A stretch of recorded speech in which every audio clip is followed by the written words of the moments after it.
Da alamun matsalar 'yan Nijar a ƙasar Libye ta zo ƙarshe, zan gaya muku dalilai game da hujjoji wanda suka nuna haka.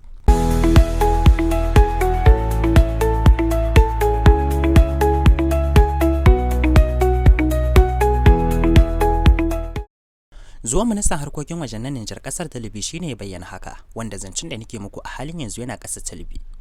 Kuma ya je ne kai tsaye domin sauraron kukan 'yan Nijar wanda suke kasar da ma magance irin matsantsalin da suke fuskanta tsawon lokaci a kasar, bayan da kiraye-kirayen 'yan kasar suka yi tsawon lokaci da a share musu kukansu. Baya da kyautata alakar tsaro ta fannin sojoji ko kuma jami'ai wanda kasashen guda biyu suka yi a lokacin da ya gabata, a yanzu suna shirye tsaf domin su ga sun samu hanyar da za a bi domin a ga alaka da kyautata rayuwar 'yan kasar ta Nijar wanda suke zaune a makociyar kasar ta inganta. Wannan shine babban dalilin da ya sanya gwamnatin da CNSP ta turo wakili na musamman Bakar ya Usangare, minista na harkokin waje na kasar, zuwa kasar ta Libye domin a zauna da hukumomin kasar, bude iyaka domin samun fitar wasu 'yan kasar wanda suke da buƙatar komawa gida, da samu hanyoyin da wanda suke cikin kasar za su rayu cikin inganci.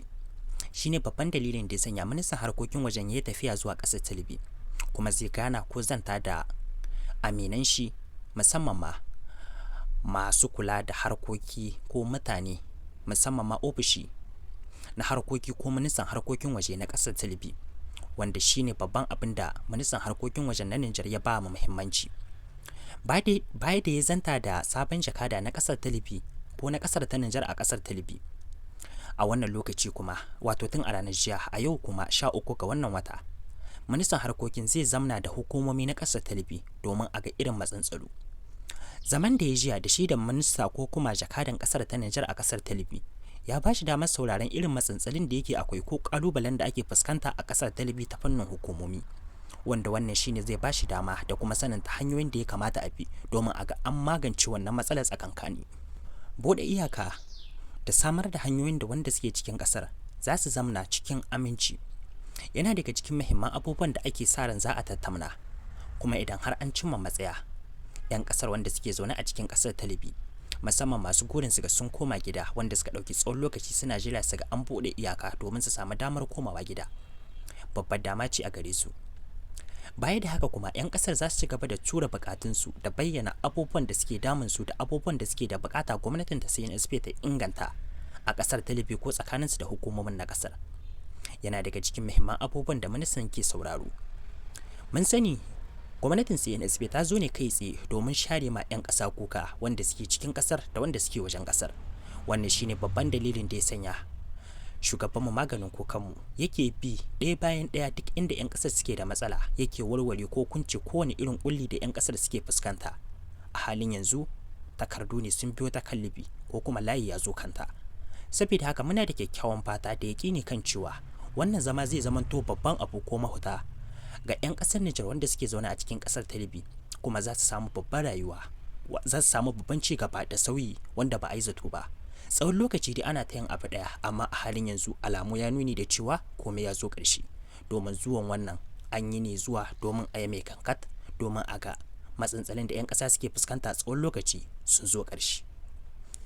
Ba wai hakan yana nufin cewa hukumomi na kasar za su sahile ma 'yan kasar Nijar zama a cikin kasar na dindindin ko kuma ba tare da fuskantar kowace irin matsala ba, amma irin barazanar da 'yan kasar suke fuskanta tsawon lokaci za a samu saukinta da kaso mafi rinjaye, kama daga kama mutane a kulle a haƙƙi ba su damar fita daga cikin kasar ko kuma a kai su gida, da kuma kama su da kwace musu wasu abubuwa wanda suka mallaka, har ma da irin barazana da tozarcin da suke fuskanta wajen jami'ai na kasar. Wannan duk yana daga cikin abubuwan da za a inganta a wannan zama. Ina muku magana ne akan hukumomi na ƙasa masu kula da wannan bangaren ta kudancin ƙasar. A takaice in ce muku yankin Khalifa Haftar. Wannan shine babban abu. Ana sa ran ministan zai tsallaka har arewacin ƙasar a wannan ziyara da yi, duk da cewa ba a bayyana a hukumance ba, kuskus ne ya tabbatar mana da wannan. Wani sabon albishir ga 'yan ƙasar Nijar, musamman ma masu kera ko samar da abubuwa a cikin ƙasar. Wata babbar dama ta zo. Ministan kasuwanci na kasar ya shirya wani babban taro wanda za a kaddamar da wasu sababbin dokoki wanda za su yi tasiri ga makomar kasar tsawon shekaru. Zama ne na musamman wanda aka shirya shi, wanda zai gudana a ranar gobe domin sauraro da diba hanyoyin da ya kamata a bi ganin an taimaka ma 'yan kasar masu samar da abubuwa wanda ya kamata a yi amfani da su ko a basu karfin gwiwa 100% wajen ci gaba da inganta samar da abubuwan da suke a cikin ƙasa. Ina magana ne akan samar da wasu abubuwa na more rayuwa ko kuma abubuwan amfani ne da kullum a cikin ƙasar wanda ake samarwa a cikin ƙasar. Amma sai dai shigo da makamantan kayakin da ake daga ƙasashen ƙetare ya hana kayan nasu rawar gaban hantsi a cikin ƙasar. Ministan kasuwanci zai zamana domin ya ga hanyoyin da za a bi domin a ga duk wasu kayayyaki wanda ake samar da irin su a cikin kasar an tsaurara dokoki na shigowa da su, in ta kama ma ko a haramta shigo da su ko kuma a takaita adadin da ake shigowa da su cikin kasar. Wannan babban mataki ne ko tsari wanda zai ba 'yan kasar musamman masu samar da kayayyaki a cikin kasar ci gaba da bunƙasa harkokinsu da kuma samun kwastomomi wanda kasar za ta tilasta ma 'yan kasuwa sayan kayayyakin da ake samarwa a cikin gida ta hanyar tsaurara matakai da kuma labta haraji mai matuƙar yawa ga mai shigowa da makamancin kayayyakin da ake kerawa a cikin ƙasar. Wannan babbar dama ce, kuma irin wannan abin ne wasu ƙasashen ƙetare suke amfani da shi, wanda har suka kai babban matakin da duk duniya suka yi suna a duk duniya wajen samar da kayayyaki. Mataki na farko shine ƙasa ta yarda da kayan da ake kerawa ko samarwa a cikinta. Mataki na biyu kuma wasu kasashen za su iya na'am da shi ko kuma su ga ingancin shi har ma su yi kwaɗayin shi. Idan ya kasance a ƙasar da ake samar da abu bai samu karɓuwa wajen al'umma ba, mawuyacin abu ne wata ƙasa ta amince da shi. Wannan shine babban dalilin da ya sanya ministan kasuwanci na ƙasar ta Niger ya fito da wannan sabuwar dabara, kuma kowa ya kwana da shirin cewa akwai wasu manyan kayayyaki wanda ake shigowa da su daga wasu ƙasashen ƙetare. Za a fitar da doka mai tsauri da kuma hukunci ko kuma haraji mai kabri akan duk wanda yake so ya shigo da su. Ba a dai bayyana irin kayakin da za a haramta ko kuma tsaurara matakan shigowa da su ba. Za dai a zamna kuma za a tattauna duk kayakin da aka tabbatar da cewa ana samar da irin su a cikin Niger, to hakan zai bada dama wajen ganin cewa an takaita adadin shigowa da su cikin kasar. Babban mataki ne wanda 'yan kasar mafi rinjaye za su yi na'am da shi.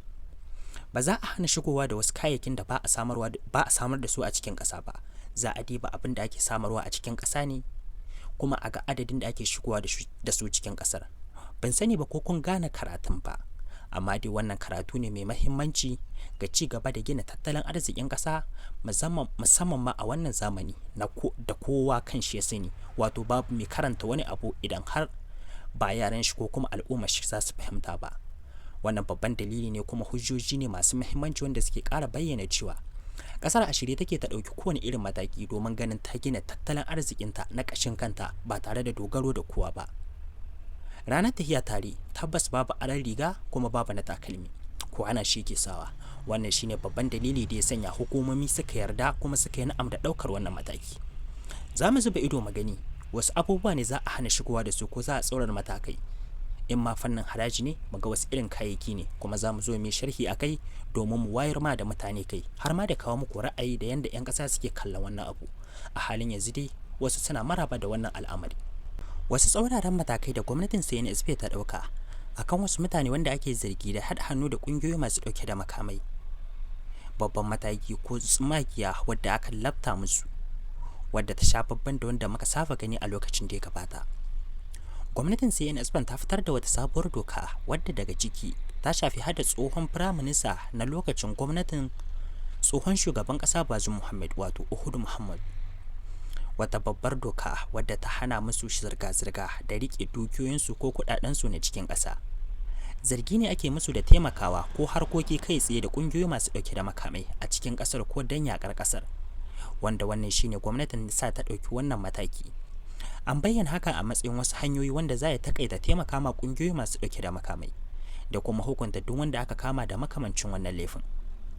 Tsawon lokaci da gwamnatin ta dauka tana nazari akan wannan al'amari, wanda daga ƙarshe hukumomi na ƙasar sun rantaba hannu akan wannan abu, kuma daga cikin wanda aka amshe ma wannan kuɗaɗe ko hana musu cire kuɗaɗe ko kuma amfani da su har sai baba ta gani. Makusantan tsohon shugaban ƙasa Bazoum Muhammad, wanda su ne ake zargi kai tsaye da yi ma ƙasar makarkashiya daga wasu ƙasashe na ƙetare. Wannan mataki yana nuni da cewa duk wasu kuɗaɗe wanda suke da su a cikin ƙasar a halin yanzu ba mallakin su bane. Za a ci gaba da bincike idan ta tabbata laifin da ake zargin su sun aikata, to gwamnati za ta kwace dukiyoyi da kadarori da kuɗaɗen da suka mallaka, kuma wannan za mu iya cewa hukunci ne ko babban mataki ne wanda za a iya faɗaɗa shi ga ɗaiɗaikun 'yan ƙasar wanda ake kamawa da laifi na taimaka ma ƙungiyoyi masu ɗauke da makamai. Wannan shine ake cewa in kunne ya ji jiki ya tsira. Hukunci ya faro daga kolin koli, kenan karamin yaro idan ya makamancin wannan laifin shi kanshi ya san abin da zai iya samun shi. Gwamnatin ta fara ɗaukan mataki ne na amince takardun 'yan ƙasa akan wanda aka kama da makamancin wannan laifin. Amma sai dai ganin hakan bai yi tasiri ga aikin da mutanen suke yi ba. Hakan ya sanya gwamnatin ta ƙara ɗaukar babban mataki. Idan har akwai bukata, matakin zai iya ci gaba daga na amshe dukiya zuwa wanda ya fi wannan tsauri. Duk da cewa 'yan ƙasa tuntuni sun buƙaci haka, amma a halin yanzu gwamnati tana da baiwar hakan.